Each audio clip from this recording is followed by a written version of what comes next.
Hello, it's Richard Bowser here from Property Investor News magazine. I'm here at Oz Court at the ILEC Centre, and I'm here with Lord Flight. Good afternoon, Lord Flight. Good afternoon to you. Thank you.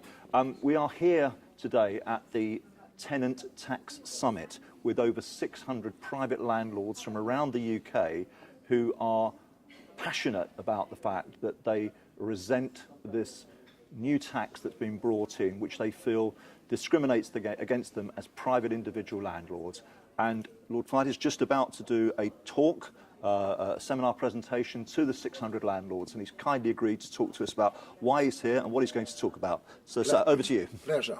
Well, let me first say I'm not a buy-to-let landlord, Right. But when Osborne announced this last autumn, I thought it was completely crackpot. Yes. And from several fundamental angles. First of all, someone had persuaded him that there was unfair competition because of tax deductible interest between owner-occupiers and buy-to-let buyers. Yes.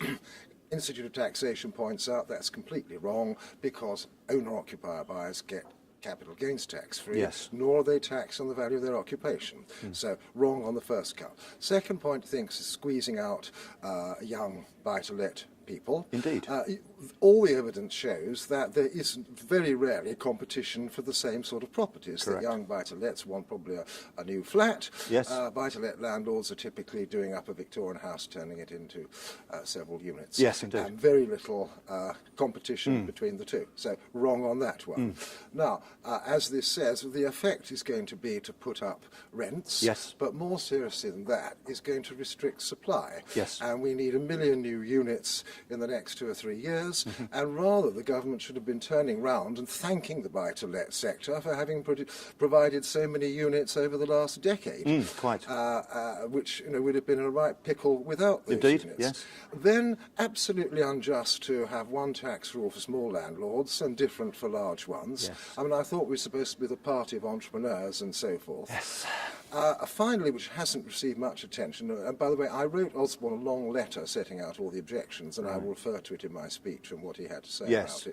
about it. But nearly all the people I know doing buy-to-let, they're doing it as a form of retirement saving for Indeed. old age, Yes. because pension schemes have performed so badly. If you then contrast the tax attractions of pensions, tax credit on the way in, roll up free of income and capital gains tax with buy-to-let, I mean, pension schemes are hugely more generous. Indeed.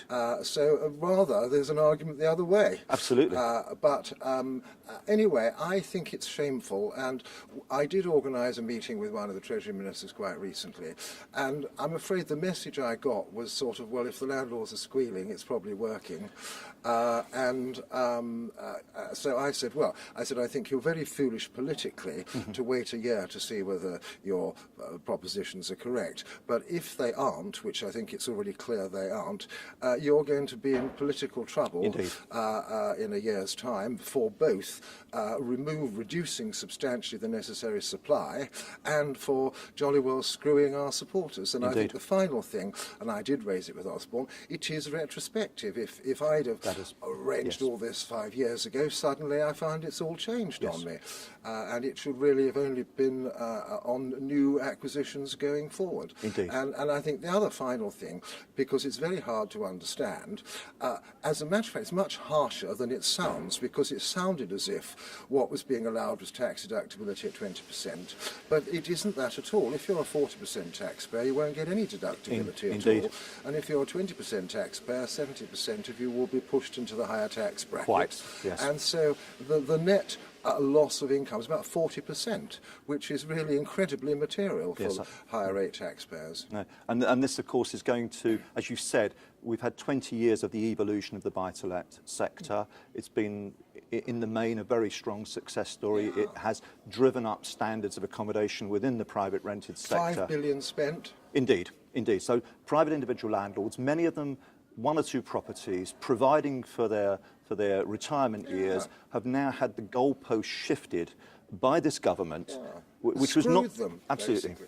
And I think more than that, if you turn the clock back, and the trouble is with this lot, they're too young to know any history, but until the Great War, for 150 years, that was how most people provided for their retirement. Indeed. If they made it. So they own 1 or 2 houses. Yes. I might add, I did suggest they invited a whole lot of Treasury officials and ministers here today, so they might see with their own eyes the outrage they've caused. I don't know whether it's worked or not, but they should have done. Well, we will see. Thank you very much, sir. Thank Pleasure. you.